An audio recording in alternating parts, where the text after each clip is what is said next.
Friends, welcome back to our channel. ఈరోజు మనం ఈ వీడియోలో తెలుసుకుందాం ఎవరికైతే ఎంతటి పాతకాలం నుంచైనా సరే బాగా కఫం అనేది పేరుకుపోయి ఉంటే వాళ్ళకు కూడా రిలీఫ్ రాని వాళ్ళకు కూడా ఈ వీడియోలో మేము చెప్పే చిట్కాతో చాలా మంచి రిలీఫ్ అనేది వస్తుంది. చాలామందికి చాలా ఎక్కువగా ఎలర్జీకి సంబంధించిన ప్రాబ్లమ్స్ ఉంటుంది. ఊరికే దగ్గు జలుబు అనేది చేస్తూ ఉంటుంది. అలాగే జలుబు అనేది ఏదైతే ఉందో వాళ్ళకి క్రమక్రమంగా ఒక సీజనల్ వైజ్ రావటం, ఇంకా అది ప్రతి ఇయర్ అదే టైంకి మళ్ళీ రిపీట్ అవటం అనేది జరుగుతూ ఉంటుంది. సో అటువంటి వాళ్ళకి ఎక్కువ శాతంగా కఫం బల్గం లాంటిది ఎక్కువగా గుండెల్లో లంగ్స్లో పేరుకుపోయి ఉంటుంది. సో అటువంటి వాళ్ళు ఎన్నో ఆవిర్లు పెడుతూ ఉంటారు, కషాయాలు తాగుతూ ఉంటారు, అలాగే దానికి తగ్గట్టుగా మెడిసిన్స్ అనేవి తీసుకుంటూ ఉంటారు. బట్ ఎటువంటి యూజ్ అనేది ఉండదు. ఆ టైం వచ్చినప్పుడు మళ్ళీ వాళ్ళు ఇబ్బంది పడుతూనే ఉంటారు. సో చాలా న్యాచురల్గా మన బాడీలోంచి కఫం అనేది బయటికి రావటం అనేది జరుగుతుంది ఫ్రెండ్స్.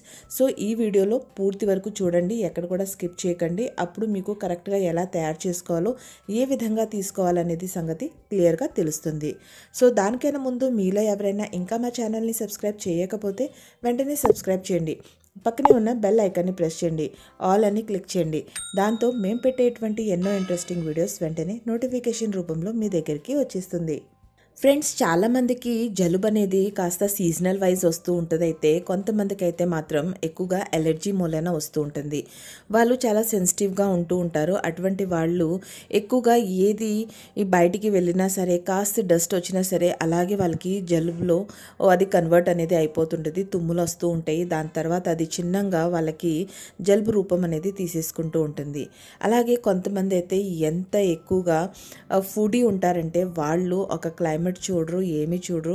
ఎప్పుడు పడితే అప్పుడు వానాకాలం కావచ్చు, చలికాలం కావచ్చు, ఐస్ క్రీమ్స్, స్వీట్స్, చాక్లెట్స్ అనేవి ఎక్కువ తీసుకుంటూ ఉంటారు. కూల్డ్ వాటర్, కూల్ డ్రింక్స్ అటువంటివి తీసుకోవటం వలన వాళ్ళకి బాడీలో ఈ బల్గం అనేది రెడీ అవ్వటం అనేది జరుగుతూ ఉంటుంది. సో ఫుడ్ని అవాయిడ్ చేయలేని వాళ్ళు, అలాగే అవంటే అపారమైన ఇష్టం ఉన్న వాళ్ళు కూడా దీన్ని ట్రై చేస్తే మీకు ఎంతటి పాతటి కఫమైనా సరే ఇట్టే బయటకు వచ్చేస్తుంది. సో దీనికోసం మీకు కావాల్సింది జామాకు. అవును ఫ్రెండ్స్, జామాకు ప్రతి ఒక్క చోట చాలా ఈజీగా దొరుకుతుంది. ఈ మధ్య అయితే ప్రతి ఇంట్లో కూడా దొరుకుతూ ఉంటుంది జామ చెట్టు. సో జామకాయ ఏదైతే ఉంటుందో దాని ఆకు ఏదైతే ఉందో అంతవరకు మీరు తీసుకోవాలి. ఫ్రెండ్స్, జామ ఆకు ఏదైతే ఉంటుందో అది కాస్త వగరగా ఉంటుంది కాబట్టి మనం ఇక్కడ చూసుకొని, అంటే వాటి సైజుని బట్టి తీసుకోవాలి. సో జామాకు ఏదైతే ఉందో వాటిని చక్కగా బాగా పెద్ద లీవ్స్ అయితే మీరు ఒక 3 లీవ్స్ తీసుకోండి. లేదు కాస్త మీడియం సైజులో ఉన్నాయి అని అనుకుంటే మాత్రం ఒక 5 ఆకుల్ని తీసుకోవాలి. వీటిని ఫస్ట్ శుభ్రంగా కడుక్కోవాలి. 1 నుంచి 2-3 సార్లు కడుక్కోవాలి.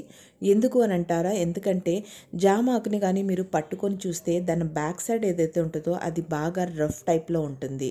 సో మన డస్ట్ ఏదైతే ఉంటుందో అది ఎక్కువగా దుమ్ము ధూళి ఏదైతే ఉంటుందో అది ఆకులు చాలా ఈజీగా పెరిగిపోతూ ఉంటుంది. ఆ బరకతనం ఏదైతే ఉంటుందో అది దాన్ని అక్కడ హోల్డ్ చేసేస్తూ ఉంటుంది. కాబట్టి వాటిని బాగా మీరు మంచి నీళ్ళతో ఒక 2 నుంచి 3 సార్లు కడగాలి. కడిగిన తర్వాత మీరు ఏం చేయాలంటే ఆ ఆకు ఏదైతే ఉందో వాటిని చిన్న చిన్న ముక్కల్లో కట్ చేయాలి. కట్ చేయాలంటే చాకుతో కాదండి, చేత్తోనే మీరు తుంపాలి. ఎందుకు అని అంటారా? ఆ జామాకుకి మధ్యలో చూడండి, ప్రతి లీఫ్కి అంటే ఒక్కొక్క సైడ్ ఆకులో మీరు ఎప్పుడైతే తుంచుతారో ఒక లేయర్ లాగా వస్తూ దాంట్లో చిన్న చిన్న కర్రపుల్ల లాంటివి వస్తూ ఉంటాయి. వాటిని తీసేయాలి. ఎందుకు అనంటే అవి కూడా ఉంటే ఇంకా మీరు చేసుకునే ఈ డ్రింక్ ఏదైతే ఉందో అది తాగలేరు, మరీ అంత వగరుగా అది తయారవుతుంది. కాబట్టి చిన్న చిన్న ఓన్లీ ఆకు వరకు మాత్రమే తీసుకోండి. ఆ ఆకుకి మధ్యలో ఏదైతే మనకి సన్నటి లైన్ లాగా ఏదైతే పుల్లలా కనపడుతుందో వాటిని వేరు చేసేసుకోవాలి. ఇక ఇలా ఆకుల్ని తుంచేసి పక్కన పెట్టుకోండి. ఇప్పుడు ఒక బౌల్ తీసుకొని స్టవ్ వెలిగించి దానిపైన 250 ml వాటర్ని పోసేయండి. ఇప్పుడు ఎప్పుడైతే ఆ వాటర్ అనేది కాస్త వేడెక్కింది, సైడ్లో బబుల్స్ రావటం స్టార్ట్ అయింది అనుకుంటారో ఆ టైంలో ఈ తుంచి పెట్టిన ఆకులు ఏవైతేనో వాటిని తీసేసి దాంట్లో వేసేయండి. ఇప్పుడు అవి మంచిగా మరుగుతూ ఉండే సమయంలో మీరు దీంట్లో మిగతా ఇంగ్రీడియంట్స్ ఏం వేయాలి అని అంటే ఒక 2 పెద్ద యాలుక్కాయలు తీసుకోండి. గ్రీన్ కలర్లో వచ్చే మన యాలుక్కాయలు ఏవైతే మనం పాయసం పొంగల్లో వేసుకుంటామో ఫ్రెండ్స్, ఆ యాలుకలు అనమాట. సో గ్రీన్ కలర్ ఉన్న యాలుక్కాయలు ఒక 2 తీసుకోండి. ఒక 3 లవంగాలు తీసుకోండి. ఇక ఒక 3 నుంచి 4 వరకు మీరు నల్ల మిరియాలు ఏవైతే ఉంటాయో వాటిని తీసుకోవాలి. ఇక వాటిని కూడా సైడ్ పెట్టేసుకొని 1 ఇంచ్ ఉన్నంత మనకి ఏదైతే అల్లం ఉంటుందో ఆ అల్లంని తీసుకోవాలి. ఇప్పుడు మీరు చక్కగా ఒక హిమాన్ దస్తా తీసుకొని దాంట్లో ఈ అల్లంని అలాగే మనం చెప్పుకున్న మిగతావి ఏవైతే మిరియాలు, లవంగాలు, ఇక మన ఇవి ఇలాచీ ఏదైతే ఉందో వీటన్నిటిని వేసి బాగా చక్కగా దంచేసుకోవాలి. ఇప్పుడు ఎప్పుడైతే ఆ నీళ్ళు అనేవి బాగా మరుగుతూ ఉంటాయో ఆ సమయంలో ఈ మన దంచి పెట్టుకున్న మిశ్రమం ఏదైతే ఉందో దాన్ని కూడా తీసి దాంట్లో వేసేయాలి. ఇంక ఇప్పుడు 250 ml వాటర్ ఏదైతే ఉందో అది ఒక చిన్న కప్ సైజ్కి వచ్చేంత వరకు దీన్ని బాగా మీరు మరగనివ్వండి. మరగనించిన తర్వాత ఇంకా దీన్ని గ్యాస్ ఆపేసేయండి. ఇక దాని తర్వాత చక్కగా ఒక వడకట్టేది ఏదైతే ఉంటుందో దాని సహాయంతో వడకట్టేసుకోండి. ఇప్పుడు ఇది బాగా వేడిగా కాకుండా ఇక రెండోది వచ్చేసరికి బాగా చల్లగా కాకుండా మీరు ఏ విధంగా అయితే టీని సిప్ చేసుకుంటూ తాగుతారో ఆ విధంగా తాగాలి. దీంట్లో ఇంకొకటి, ఇప్పుడు ఎవరైతే దీన్ని తాగాలనుకుంటున్నారో వాళ్ళ చాయిస్ని బట్టి వాళ్ళకి తేనె అనేది ఇష్టమైతే తేనె, లేదంటే బెల్లం. చూడండి, మీరు ఒకవేళ బెల్లం వేసుకోవాలి అని అనుకుంటే మాత్రం దీన్ని మీరు మరిగేటప్పుడు ఇంకా దించుతున్నారు అనగా దాంట్లో ఒక చిన్న సైజు మన కుంకుడుకాయ గింజకి కాస్త పెద్ద సైజులో మీరు బెల్లాన్ని తీసుకొని దాంట్లో వేసేయండి. అప్పుడు అది కూడా దాంట్లోనే బాగా మరుగుతుంది కాబట్టి సరిపోతుంది. ఒకవేళ బెల్లం వేసుకోకుండా తేనె వేసుకోవాలి అని అనుకునే వాళ్ళు దీన్ని వడకట్టేసి కాస్త ఇది గోరువెచ్చగా అయ్యే టైంకి మీరు ఎప్పుడైతే తాగలుగుతారో ఆ సమయంలో 1 నుంచి 1.5 స్పూన్ తేనెని అప్పుడు ఇన్స్టెంట్గా కలుపుకొని తీసుకోవాలి. బెల్లం వేయాలనుకుంటే మరిగేటప్పుడే వేసేయాలి. తేనె వేసుకోవాలనుకునే వాళ్ళు మాత్రం తాగబోయే ముందు దాన్ని కలుపుకోవాలి. ఇన్స్టెంట్గా అప్పటికప్పుడు కలుపుకొని తాగాలి. ఇప్పుడు దీన్ని ఏ విధంగా తీసుకోవాలి, ఎలా తీసుకోవాలి? ఫ్రెండ్స్, ఎవరికైతే బాగా ఎక్కువగా పాతకాలం నుంచి కఫం అనేది పేరుకుపోయి ఉంది, ఆ కఫం వాళ్ళకి బాగా ఇబ్బంది పెడుతుంది అని అనుకునే వాళ్ళు దీన్ని కంటిన్యూస్గా 7 days తీసుకోవాలి. ఎర్లీ మార్నింగ్ మీరు చక్కగా దీన్ని తీసుకోవచ్చు.